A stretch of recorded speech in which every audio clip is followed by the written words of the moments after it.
Why do the Japanese seem to do so well on when we think about the world's healthiest countries?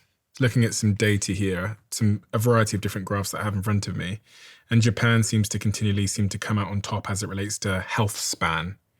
Yeah. Okay. Well, there's no one single factor I think that was responsible for it, but it is true. The Japanese demographics show consistently some of the oldest, longest living people. They tend, first and foremost, okay, before we talk about what they eat, let me tell you what they don't do. They don't overeat. And I'm giving a purposeful pause there because overeating, caloric loading, okay, is very damaging to our metabolism. It actually counters our ability to live long.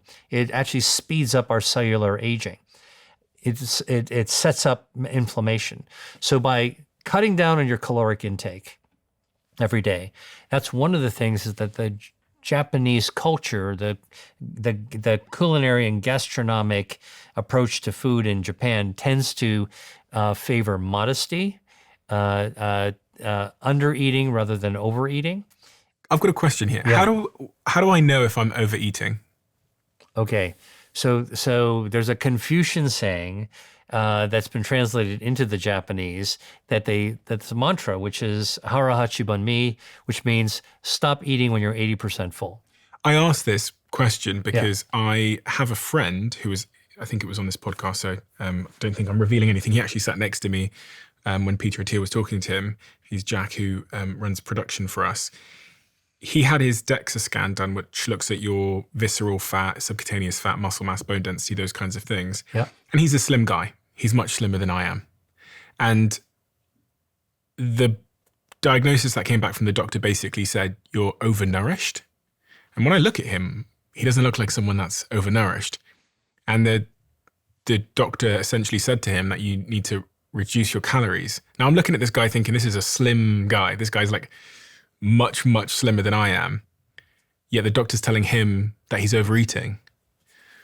Yeah, so I wrote a whole book on this called Eat to Beat Your Diet, which is not a diet book. It's an anti-diet book that really uncloaks the new science of your metabolism. And what I try to say in terms of sharing that science is that, first of all, body fat, which societally is regarded as a bad thing. Nobody wants fat, right? Is actually a good thing. Body fat's an organ in the body. Did you know that? Like it's one of our body organs, our body fat. It is distributed throughout our body. And what does it do as an organ? Well, it's got some cushioning effect. So, like if you didn't have any body fat, by the way, you tripped on the stairs and you hit the ground, you might rupture your organs. All right. So it has a little bit of a cushion effect, marshmallowy cushion effect.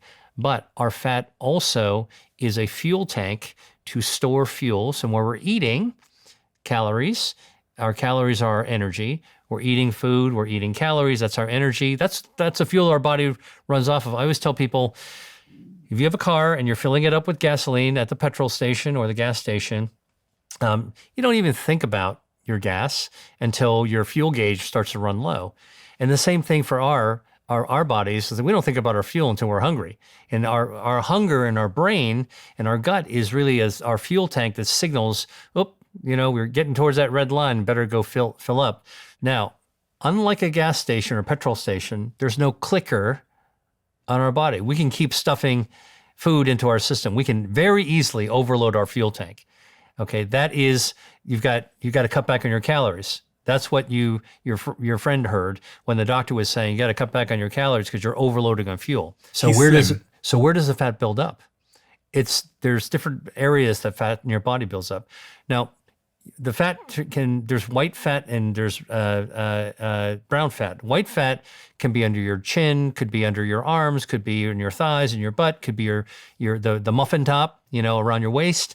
But that's not where the most dangerous fat builds up. The most dangerous fat, inflammatory fat, is a fat that builds up inside the tube of your body. So if you think of your body like a poster tube, okay, inside that tube, all this gut is, the body cavity if you were to slice this body in half and look at a cross section, all right, it's a tube. You can fill any of these interstitial areas between organs, you can pack with fat. So think about, you're going to FedEx something to somebody, overnight mail, a vase or a glass or bottle of wine or whatever. You're going to pack it full of peanuts and you're going to put it into a package. Well, look, you can get a big box and put a lot more peanuts on, or you can take a skinny box that would just fit it and you'll put it in. So it doesn't really matter the size of your tube. You could be a skinny person and you could pack it with a lot of peanuts, in this case, visceral fat. And that's what you're talking about in a skinny person with too much visceral fat, too many peanuts packed in there. And that is a result of overconsumption of calories, that fat, that energy, the fuel tanks building up within a skinny body. Yeah. And that's what we call skinny fat. I am still mildly in shock about it because I saw his results, I panicked. So the next day, I also went to the same clinic as him. I had my DEXA scan done, and it came back and said that I had, quote, 0 visceral fat. So my results from Dr. Peter Attia said I had 0 visceral fat, which he said was rare. But I had subcutaneous fat, which is the fat on the outside, more than Jack did. So Jack had visceral fat, which is the fat inside us. And he has almost no subcutaneous fat. And I'm kind of the inverse of that. And I don't understand I was trying to figure out, why is my body, when I eat something, putting the fat subcutaneously on the outside, whereas Jack's body is putting the fat on the inside, which is the dangerous fat? Here is an interesting thing. Let's look at the opposite of building up subcutaneous fat. Which is the external fat, not the dangerous. The external fat, yeah. So there's two kinds of body fat, white fat and brown fat. They're all good. They're all beneficial. White fat can be subcutaneous. Subcutaneous means under the skin, under your jaw, under the skin of your jaw, under your arms, on your thighs. That's subcutaneous. White fat can also be visceral fat. That's deep inside the tube of your body. And then brown fat is not wiggly jiggly like white fat. Brown fat is wafer thin, and it's plastered around our neck, it's behind our breastbone, a little bit between our shoulder blades, a little bit in our belly. And brown fat actually is metabolically active, and it fires up a process called thermogenesis to burn down harmful visceral extra body fat. So you can use good fat to burn down bad fat, which is the amazing thing. Again, fat is not universally bad. It's actually quite good. And so one of the things that I think is really important to know is that when you've got too much visceral fat, you've got too much inflammation, but you can actually use your brown fat to try to control that, to try to burn it down. Brown fat, by the way, is activated by foods and activated by cold temperatures. So when you talk about your cold plunge, brown fat can actually light up. So you just handed me a card, I'll describe this, in which there's 2 pictures of a figure. And one of the picture on the left is room temperature, and it's not cold, it's regular room temperature, and this is the same individual, by the way, and you can't see anything lighting up because the brown fat is just adjusted to normal room temperature. Now, on the right-hand side is when you actually lower the temperature. In an ice bath or something? No, this is actually just lowering the room temperature really cold, like a laboratory condition, lowering the room temperature. And boom, you see all this brown fat lighting up. Remember I told you it's plastered around the neck, behind the breastbone, a little bit in your belly. And this is Mother Nature's adaptation in evolution to help animals survive cold temperatures. So before we had thermostats and room heaters, think about by the way, brown fat was discovered in hibernating animals. There was a zoologist who was looking at, plucked out a kind of a muskrat-looking animal from hibernation and dissected it and found that there was this brown lump that was between its shoulder blades, and nobody knew what it was. The more researchers and biologists and zoologists looked at animals that were hibernating, they found this very consistently. In fact, they called that brown mass first a hibernoma. Hibernating, oma, a mass, we don't know what it does. Okay, a hibernoma. That's what it was known until 1930s. In the 1930s at UCLA, a researcher who, in the beginning we didn't have microscopes, and then we had microscopes, and we had really great microscopes, and all of a sudden in the 1930s, the researcher at UCLA said, you know, that hybridoma is actually made of fat cells. And those fat cells are brown. And the reason they're brown is because they have a lot of mitochondria in it. Mitochondria being the fuel cells of our body, like they're the batteries of our body. They're they're the energy generators in our cell. And mitochondria are very rich in iron. And when iron is oxidized, it turns brown, like a pile of nails that you've put outside your door. And the outdoors, silver nails will turn brown. Brown fat packed with mitochondria, energy generating, packed with iron, oxidizes, turns brown. That's why brown fat is brown. And so what happens is that in cold temperatures, like in hibernation in winter, the brown fat fires up, and that's what keeps these hibernating animals warm throughout the winter so they don't freeze to death. Now, humans, we can actually use that to our advantage. We can actually activate our brown fat. Cold bath will do it. Sleeping in cooler rooms will actually start to activate it as well. By the way, when those mitochondria fire up, they're burning energy. You know where they draw that energy from? From your white fat, from your visceral fat first. So you want brown fat, good fat to burn down bad fat, visceral fat, white fat. You want to sleep in a cool room or you want to go into a cold bath. And there are lots of foods that you can eat foods to activate your brown fat to burn down harmful fat. And then the last thing is cortisol, the job that we have. I know that it doesn't sound like a hard job to be a podcaster, but in Jack's role, he's basically working 7 days a week. Sometimes, he's working early hours of the morning. He's traveling around the world with me to come to these studios. I observe it. It's a stressful job. So I was wondering if all of these factors play a role in how our body chooses where to store things. And really like the role of cortisol in determining fat storage is so interesting to me. Like the role of stress in determining where our fat is stored. Yeah, well, cortisol is a stress hormone. It actually snaps us into action. It actually is also healing. Cortisol is got multiple job descriptions. It's kind of like a Swiss Army knife of hormones. In small bursts, cortisol, incredible. And it makes you feel good as well. It's it's a type of body steroid. So cortisol is a very, very useful hormone for all kinds of reasons.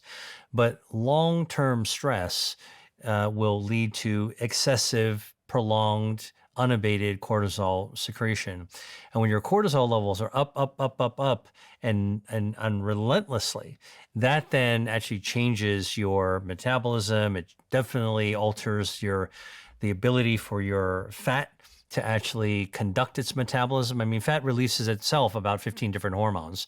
So when you mess up the hormonal structure, the endocrine structure of your own body fat, with something like excessive cortisol, you'll actually begin to derail your own metabolism. So it's not the short-term cortisol, it's a long-term cortisol that's actually the most damaging. Why is visceral fat dangerous? Because people refer to it as being linked to a lot of chronic disease and cancers and stuff like that. But what evidence do we have that it's dangerous, and why is it dangerous? Yeah, because the tube of your body with all the organs packed into it, just like we're seeing here. Look at all these organs packed in. You got your liver, you got your stomach, you got your colon and your small intestines.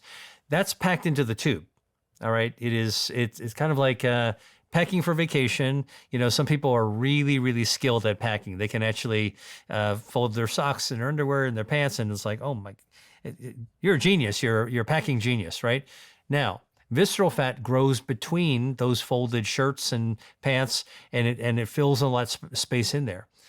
When you have too much of it, not only does it fill up the suitcase of your body, the tube of your body, but it starts to push on organs, which is not healthy because it's all packing inside between the spaces, the potential spaces in there.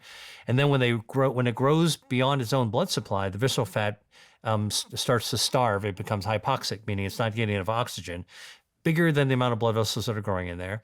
And now you've got the center of the fat starved of oxygen. The inflammatory cells start moving in, and now you've got this fat that's outgrown its own blood supply that's now becoming very inflammatory. And because it's packed all throughout the tube of your body, into the suitcase of your body, it's leaking out that inflammation everywhere. So think about it, like if you have a neatly packed suitcase, and you're like, I'm going to put some lotion and cream, canisters of lotion and cream. I'm going to pack it everywhere in between the spaces. okay, look, Stephen, pack a few, but let's stop right there. And you're no, I'm going to pack like 20 or 30 of them, and you keep on stuffing it, even though the suitcase it's a hard suitcase and you can put a lot in there. Now you're starting to press on the clothing. You're going to scrunch up your pants, and here in the body you're scrunching up your organs. Now, why don't we make one of those tubes of cream? Let's break one of them open. Now it's leaking. All right, and that's what's happening when your fat is so inflamed. It starts to leak inflammation. Now imagine that cream starts to leak out into the interstices of your suitcase. Now you've got a suitcase, looks skinny on the outside, just looks like a suitcase. It could be a carry-on, but now all the organs, all the clothes you packed so neatly are squeezed and scrunched off, and now the lotion is leaking everywhere. That is the analogy of excess body fat in a small container, spreading out, compressing the organs and leaking out, and that's why it's dangerous. Oh gosh, and there's a link there to cancer. Yeah, so studies have actually shown that, and this was a study done by Cornell in New York, looking at Swedish women who were normal body size or skinny. So you've heard of skinny fat. This is what they were studying. And they looked at these women to see, they did DEXA scans, as you described, to see how much body fat they had. And then they followed them over 13 years. And they actually found that women who did not have extra body fat had, normal risk of breast cancer. But women who had skinny fat, remember, all the women in the study, and it's 3,000 women, actually were normal body size. They weren't supermodels, but they were just normal sized women. Some of them were slimmer than others, but none of them were obese. None of them were overweight, just normal size. But they knew at the baseline what the DEXA scan showed. And what they found is that women who had excess body fat over the period of 13 years had a threefold increase in the risk of developing breast cancer. And it's linked to higher inflammatory markers in their bloodstream, which makes total sense. The leaking body cream, the leaking inflammation, in a skinny tube, all right, or normal size tube, normal suitcase. Look, the suitcase can't expand bigger. It's got a finite size, but it's leaking out. And this is because cancer thrives in an inflammatory environment. If you have inflammation, without even a microscopic cancer like we talked about, but a small tumor, putting inflammation in the environment of a cancer is like pouring gasoline on the embers of a fire. You ever go camping, you have a campfire, it's almost out at the very end. Now, if you pour some gasoline in it, boom, whoosh, you're going to have to create a bonfire all over again. That's how dangerous inflammation is. So that's why excess visceral fat, inflammatory fat, is so dangerous and linked to cancer. And by the way, not just breast cancer. It turns out that excess visceral fat has been linked to 14 other cancers, increased risk of 14 other cancers, everything from colon, ovarian, lung, breast, prostate.